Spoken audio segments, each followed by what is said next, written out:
ಕೇರಳದಲ್ಲಿದ್ದಾರೆ, ತಮಿಳುನಾಡಿನಲ್ಲಿದ್ದಾರೆ, ಆಂಧ್ರದಲ್ಲಿದ್ದಾರೆ. ಎಲ್ಲ ಕಡೆ ಇವತ್ತು ಚರ್ಚೆ ಆಗ್ತಾಯಿದೆ. ಇದು ಸುಳ್ಳು, ಇಲ್ಲೆಲ್ಲ ಆಗಿದ್ದು ಯಾರು, ಇದನ್ನಿದ್ದಂಥವ್ರು ಯಾರು ಅಂತ ಇವತ್ತು ಪ್ರಶ್ನೆ ಮಾಡ್ತಾರೆ ಎಲ್ಲ ಕಡೆ. ಯಾಕೆ ಸಾವಾಗ್ತಾ ಇದ್ದಾವೆ, ಅಲ್ಲೇ ಆ ರೀತಿ ಸಾವಾಗ್ತಾ ಇದ್ದಾವೆ, ನಾಪತ್ತೆ ಏಕೈಕ ಆಗೋದು ಹೇಗೆ? ಹೋಗ್ರಿ, ಅವರು ಪವಿತ್ರ ಮನಸ್ಸಿನಿಂದ ಆತ್ಮಹತ್ಯೆ ಮಾಡ್ಕೊಂಡ್ರೆ ಅಂತ ಹೇಳೋಣ. ತಮ್ಮ ಜೀವ ಬಿಡೋಕೆ ಬಂದಿದ್ದಾರಂತೂ ಅನ್ನೋಣ. ದೇವರ ಕಡೆ ಹೋಗೋ ಸಲುವಾಗಿ ಪಾಪ ಅವ್ರ ಕಲ್ಪನೆ ಭಾವನೆ ಇದಾವೆ, ಉಪ್ಪು ನಾವು ಮತ್ತೆ. ಆದರೆ ಅವ್ರು ಯಾರಿಗೆ ಸಂಬಂಧಿಸಿದವರು, ಯಾವ ಮನೆತನದವರು ಅವರು? ಯಾಕಂದ್ರೆ ಅವ್ರು ಎಲ್ಲಿಂದ ಬಂದರು, ಹೆಂಗೆ ಬಂದರು, ಇವ್ರು ಮೂಲ ಯಾವುದು ಎಲ್ಲ ಇಲ್ವ?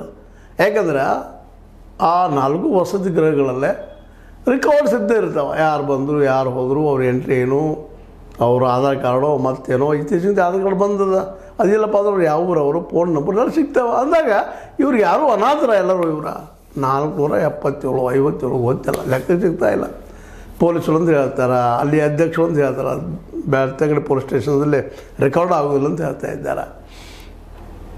ಅಂದ್ರೆ ಇಲ್ಲಿ ಪೊಲೀಸ್ ಮೇಂಟೈನ್ ಆಗಿದೆ, ಇಲ್ಲಿ ಅಧ್ಯಕ್ಷರು ಮೇಂಟೈನ್ ಆಗ್ತಾರೆ, ಇಲ್ಲಿ ಹುಗಿರಿಗೆ ಹೋದಂಥ ಅವರು ಮೇಂಟೈನ್ ಆಗ್ತಾರೆ. ಜನ ಮಾತಾಡುವಂಗಿಲ್ಲ, ಧ್ವನಿ ಎತ್ತುವಂಗಿಲ್ಲ, ನಮಗೇನೂ ಗೊತ್ತಿಲ್ಲ ಅಂತ ಮೂಗು ಬಸವನಂಗೆ ಉಳಿತಾ ಇದ್ದಾರೆ. ಇಂಥ ಒಂದು ವಾತಾವರಣದಲ್ಲ ಈಗ ಇವರು ಕ್ಲೀನ್ ಚಿಟ್ ಕೊಟ್ಟಿದ್ದು. ಇನ್ನಷ್ಟು ಇಲ್ಲಿಯ ಈ ಹಿಂದಿದ್ದಂಥ ಧರ್ಮದ ಹೆಸರಲ್ಲಿ ಏನು ವ್ಯವಹಾರ ಮಾಡ್ತಾ ಇದ್ದಾರೆ ಇವರೇ, ಇನ್ನಷ್ಟು ಅವ್ರು ಪ್ರೋತ್ಸಾಹ ಕೊಟ್ಟಂಗೆ ಆಗೋದಿಲ್ವ ಅನ್ನೋಂಥ ಪ್ರಶ್ನೆ ಜನಸಾಮಾನ್ಯರು ಮಾತಾಡ್ತಾ ಇದ್ದಾರೆ.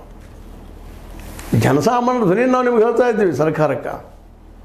ಕೊನೆಗೂ ಸಿದ್ದರಾಮಯ್ಯನವರು ಈ ವಿಷಯದಲ್ಲಿ ಸೋತ್ರ, ಅದು ಸತ್ಯ ಹೇಳಿಸೋದಕ್ಕೆ ಹಿಂದೆ ಜರದ್ರ, ಇಲ್ಲಿಯ ಪ್ರಭಾವಿ ನಾಯಕರಿಗೆ ಬಲಿಯಾದ್ರ ಇನ್ನು ಯಾರು ಹೇಳೋರು? ಇದನ್ನು ಯಾರ ಕಡೆಯಿಂದ ಹೇಳಿಸ್ಬೇಕು? ಸತ್ಯ ಹೊರಡಿಸ್ಬೇಕಲ್ಲ. 1 2 ಆಗಿದ್ರೆ ಬೇರೆ ಮಾತದು.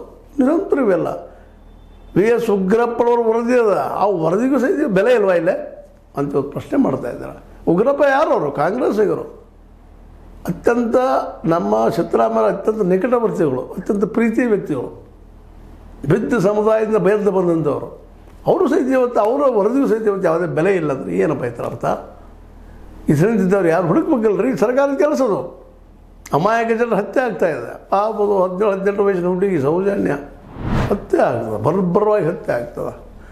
ಇವತ್ತು ಇವ್ರು ಯಾರು ಅನ್ನೋದು ಗೊತ್ತಾಗ್ತಾ ಇಲ್ಲ. ಸಂತೋಷ ಅವನಂದ್ರೆ ಯಾರೋ ಕಟ್ಟಿದ್ರು, ಅವ್ನು ಈಗಾಗಲೇ ಗೊತ್ತಿದ್ದ ವಿಷಯ ಅದು, ಏನು ಡಿಸಿಷನ್ ಆಯಿತು ಅಂತೇಳಿ.